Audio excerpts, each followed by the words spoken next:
మీ business ఏదైనా మీ ఊర్లో promotion చేయాలంటే అది సుమన్ టీవీతోనే సాధ్యం. ఇప్పుడే సంప్రదించండి. ఈ ప్రజలకు సేవ చేయాలని ఒక సంకల్పంతో ప్రజల ఆశీస్సులతో ఎమ్మెల్యేగా గెలిచిన తర్వాత భారతీయ జనతా పార్టీ అధికారంలోకి రావాలి. ఎక్కడైతే భారతీయ జనతా పార్టీ అధికారంలో ఉన్న రాష్ట్రాలలో అక్కడ ఏ కమిట్మెంట్ అయినా 100% ప్రజలకు కమిట్మెంట్లు పూర్తి చేయడం జరుగుతుంది. ఇక్కడ సంవత్సరం క్రితము తెలంగాణలో కాంగ్రెస్ ప్రభుత్వం ఏర్పడ్డది. వారు 6 గ్యారంటీలు 400 పైచిలకు హామీలతోటి ప్రభుత్వం ఏర్పడ్డ తర్వాత మేము కూడా చాలా సంతోషపడ్డాం. ఎందుకంటే 6 గ్యారంటీలు అమలు చేస్తే ప్రజలకు అన్ని వర్గాల ప్రజలకు న్యాయం జరుగుతుందని నేను ఆశించిన. కానీ సంవత్సరం గడిచిందంటే ఒక్క హామీ కూడా అమలు కాలేదు. మహాలక్ష్మి పథకంలో ఒకటి ఫ్రీ బస్సు తప్ప అరకొర హామీలు ఏ హామీ కూడా పూర్తిగా అమలు కాలేదు. గత 26 రోజుల నుండి ప్రభుత్వము విజయవంతంగా పూర్తి చేసుకున్న సందర్భంగా 26 రోజుల పాటు ఉత్సవాలు చేసుకుంటా ఉన్నారు. ఈ ప్రభుత్వానికి సిగ్గుండాలా? మీరు ఏ మొరగబెట్టిందని 26 రోజుల నుండి ఉత్సవాలు చేసుకుంటారని నేను అడుగుతా ఉన్నాను. ఈ రోజు గౌరవ ముఖ్యమంత్రి గారికి బహిరంగ లేఖ ద్వారా నా నియోజకవర్గ ప్రజల తరఫు నుండి నేను మీ 26 రోజుల ఉత్సవాలు ఎందుకు చేసుకుంటున్నారు 26 క్వశ్చన్లు నేను ఆయనకు ఇవ్వడం జరుగుతా ఉంది. పోస్ట్ ద్వారా ముఖ్యమంత్రి గారికి నేను లెటర్ పంపిస్తా ఉన్నా, బహిరంగ లేఖ. దానికి మీరు సమాధానం చెప్పాలని నేను డిమాండ్ చేస్తా ఉన్నాం. ముఖ్యంగా 26 రోజులలో ఉత్సవాలు కోట్లాది రూపాయల ఖర్చు. ప్రతి దానికి అంటే ఫుల్ పేజీ, 1 పేజీ, 2వ పేజీ, కోట్లాది రూపాయల అడ్వర్టైజ్మెంట్ తోటి ప్రభుత్వము ఒక మాటలో చెప్పాలంటే రేవంత్ రెడ్డి గారు ముఖ్యమంత్రి అయ్యుండి ఈ సంవత్సర కాలంలో తెలంగాణ రాష్ట్రాన్ని అంధకారంలోకి నెట్టింది. అభివృద్ధి శూన్యం. మీరు 26 రోజుల్లో ఉత్సవాల్లో మేము 26 క్వశ్చన్లు వేస్తా ఉన్నాము. ముఖ్యంగా ఏకకాలంలో ఎలక్షన్ కన్నా ముందు రైతులకు డిసెంబర్ 9 సోనియమ్మ జన్మదినాన ఏకకాలంలో 2 లక్షల రుణమాఫీ ఎటువంటి షరతులు లేకుండా మాఫీ చేస్తా అని చెప్పి సోనియమ్మ జన్మదినం పోయింది, ఏడాది అవుతున్నది. తర్వాత 100 రోజులు అని చెప్పిండ్రు, తర్వాత 15th ఆగస్ట్ అని చెప్పిండ్రు. ముందు 42,000 కోట్లు అని చెప్పిండ్రు, తర్వాత 32,000 కోట్ల కుదించిండ్రు. కానీ 15th ఆగస్టు రోజున కేవలం 18,000 కోట్ల రుణమాఫీ చేసిండ్రు. అది 33% రైతులకి వర్తించింది.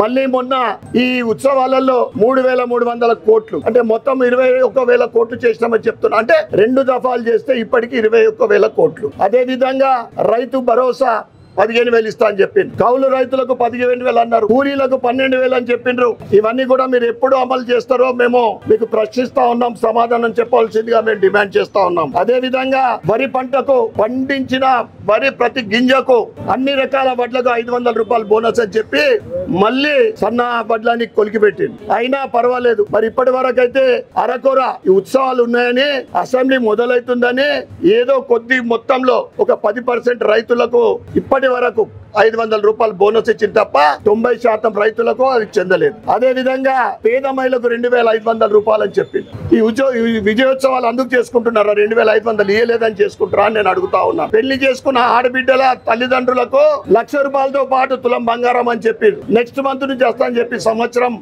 అయిపోయింది. అందుకోసమే విజయోత్సవాలు చేసుకుంటా అని నేను అడుగుతా ఉన్నాను. ఇందిరమ్మ ఇండ్లు ప్రతి సంవత్సరం నియోజకవర్గానికి 3,500 ఇండ్లు, మొత్తము 4 లక్షల ఇండ్లు కట్టిస్తామని చెప్పి 5 సంవత్సరాల కాలంలో సంవత్సరం గడిచిపోయింది. ఇప్పటికీ కూడా ఒక్క ఇల్లు కూడా మొదలు పెట్టలేదు.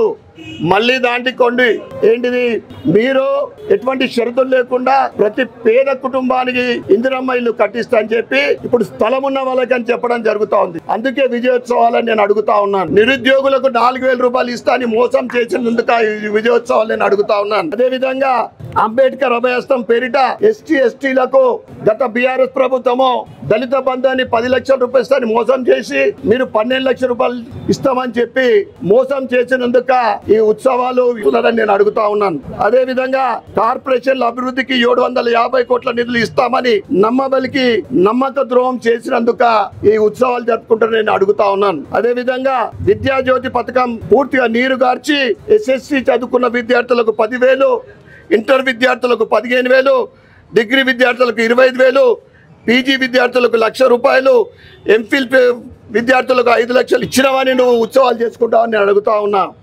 అదేవిధంగా బీసీలకు పచ్చి మోసం చేసినందుకు బీసీ సంక్షేమ నిధికి ఏడాదికి 20,000 కోట్లు కేటాయిస్తా అని చెప్పి ఇయ్యనందుకు మీరు ఉత్సవాలు చేసుకుంటారని నేను అడుగుతా ఉన్నా. గొల్ల కురుమలకు 2వ దశ గొర్రెల పంపిణీ అంటూ మోసం చేసినందుక ఈ విజయోత్సవాలు నేను అడుగుతా ఉన్నాను. అదే విధంగా విద్యార్థులకు ఫీ రింబర్స్మెంట్ ఈ రోజు 6,500 కోట్ల బకాయిలు ఉన్నందుక ఈ విజయోత్సవాలు నేను అడుగుతా ఉన్నా. కొత్త వారికి రేషన్ కార్డులు పేద అనేక సంవత్సరాల నుండి ఎదురు చూస్తా ఉన్నారు రేషన్ కార్డులు మీరు ఇవ్వనందుక ఈ విజయోత్సవాలు నేను అడుగుతా ఉన్నాను. అదే విధంగా ఆటో డ్రైవర్స్ కు సంవత్సరానికి 12,000 రూపాయలు ఇస్తా అని చెప్పి పెద్ద చేతి చూపే మీరు వారికి మోసం చేసినందుకు బెల్ట్ షాపులు రద్దు అంటూ మద్యం ఏరులు పారుతున్నందుకు జూనియర్ న్యాయవాదులకు నెలకు 5,000 ఇవ్వనందుక జర్నలిస్టు సంక్షేమాలకి జర్నలిస్టు సోదరులారా అన్ని ప్రభుత్వాలు మీకు మోసం చేస్తూ ఉంది. ఎక్కడైతే భారతీయ జనతా పార్టీ ప్రభుత్వం ఉందో జర్నలిస్టులకు ప్రథమ స్థానం కల్పిస్తుంది. అక్కడ జర్నలిస్టు సంక్షేమ నిధికి 100 కోట్ల నిధులు కేటాయించినందుక చేయుత పథకం కింద 4,000 వృద్ధులకు పెన్షన్ పాపము ఆయిలు తాతలు ఎదురు చూస్తూ ఉన్నారు. 2,000 రూపాయలు కళ్ళల్లో ఒత్తులేసుకొని ఎదురు చూస్తున్నారు. గల్ఫ్ లో మరణించిన వారి కుటుంబాలకు 5 లక్షల రూపాయలు ఇవ్వనందుక గురుకుల పాఠశాల ఆహారాన్ని ఇదైతే దరిద్రం. పెద్ద మాటలు చెప్తారు. ఈ 2 వారాలలోనే 3 విద్యార్థులు చనిపోయినారు. గురుకుల పాఠశాల ఆహారాన్ని కలుషితం చేసి విద్యార్థుల ఉసురు తీసుకున్నందుక తెలంగాణ అంటేనే డ్రగ్స్ కు నిలయమైంది. డ్రగ్స్ నియంత్రణ చేయడంలో విఫలమైనందుక భారతీయ జనతా పార్టీ అర్బన్ శాఖ తరఫు నుండి రాష్ట్ర శాఖ తరఫు నుండి నేను డిమాండ్ చేస్తా ఉన్నాను.